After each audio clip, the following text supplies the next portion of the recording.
magnetism. Now first in this class let us discuss about inverse square law for magnetism, right? The force of attraction or repulsion between any two poles is directly proportional to the pole strength. Already we discussed what is pole strength, nothing but the ability of the pole to attract or repel another pole of another magnet. Now it is inversely proportional to the square of distance between these two poles and acts along the line joining these two poles, right? So this, that is force of attraction or repulsion, directly proportional to the product of pole strength, inversely proportional to the square of distance between them. We call it as inverse square law. Now already in my last lecture I said that there are some methods to produce artificial magnets, such as single touch method, double touch method, induction method, and electrical method. Here we use iron, steel, cobalt, the ferromagnetic materials for preparing artificial magnets, right? Steel is used to prepare permanent magnets,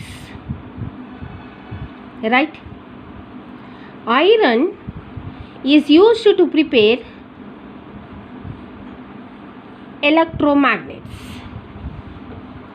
Now can we demagnetize this? Yes, we can demagnetize here magnetism. Then how to demagnetize the magnetism of artificial magnets? So either by taping, okay, hammering, right, heating, etc. we can demagnetize a magnet. Okay, now next, if we break magnet into some number of pieces also, then we find that each piece consists of a north and south poles.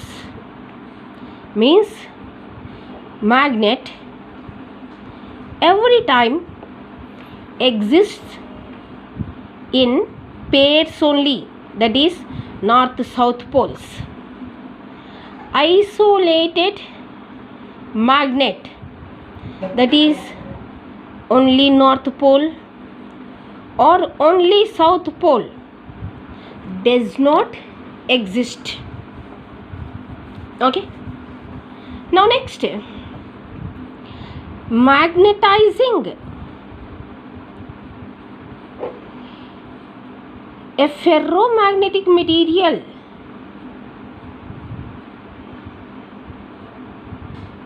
means what we can say? Already I said that magnetic field is composed of magnetic flux lines. Magnetizing means nothing but making these magnetic flux lines entering into that particular ferromagnetic material. So now if this is a ferromagnetic material such as iron or steel, so by rubbing the natural magnet to this, what happens? The magnetic flux lines from that magnet enters into this. So there is a particular property which allows the magnetic flux lines to enter into this magnetic materials.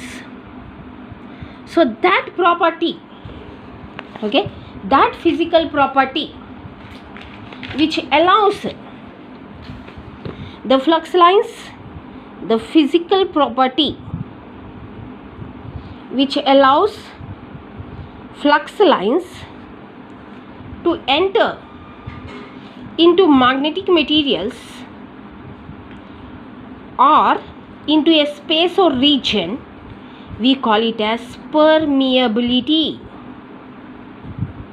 Permeability is nothing but making the flux lines, the particular physical quantity which makes the flux lines to enter into region or space or into any magnetic material. Such permeability of free space is denoted by mu naught, and the value of this will be 4 pi into 10 to the power of minus 7 Henry per meter. 4 pi into 10 to the power of minus 7 Henry per meter. Okay. Now next, let us define a relative permeability. Relative permeability we denote with mu r. So relative permeability for a free space is defined as ratio of magnetic force in medium. It is defined as ratio of magnetic force in medium to magnetic force in free space. Okay. Now let us write the relationship between relative permeability, absolute permeability. Absolute permeability is denoted by mu. Okay. It is written as absolute permeability is equal to relative permeability into permeability of free space or in free space. This is the relation between permeability in medium, free space and relative permeability. Right? Now next, let us know about magnetic moment. Magnetic moment, nothing but product of pole strength and magnetic length, or length between two poles or bar magnet. Pole strength m, magnetic length 2L. So units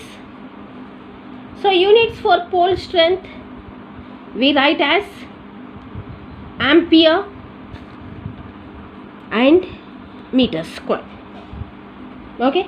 So the units for magnetic moment are ampere meter square. Now next, let us define what is axial line. Okay. So axial line means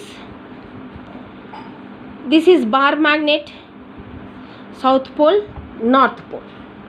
Okay. An imaginary line joining these two poles passing through center of mass. An imaginary line joining these two poles